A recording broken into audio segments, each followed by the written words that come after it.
Hello, welcome back to my channel. Today in this tutorial I am gonna show you how you can add Cash App to your Wix website.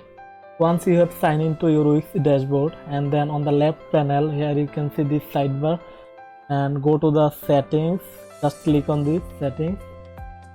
Now here you can see this option. Now we are going to accept payments. Just click on this,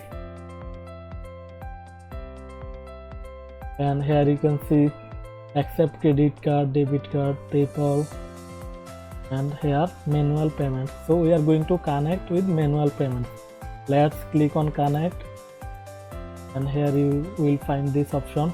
So let's select on manual payment, and then here you can see bold, italic, underline, insert link. So we are going to insert a link. Let's click on insert link.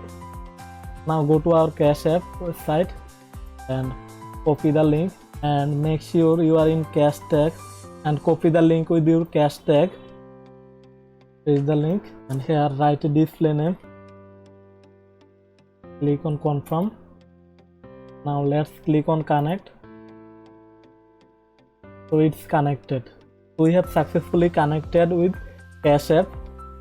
So this is how you can add Cash App to your Wix website, so that now user can pay with Cash App. So it's very easy to connect.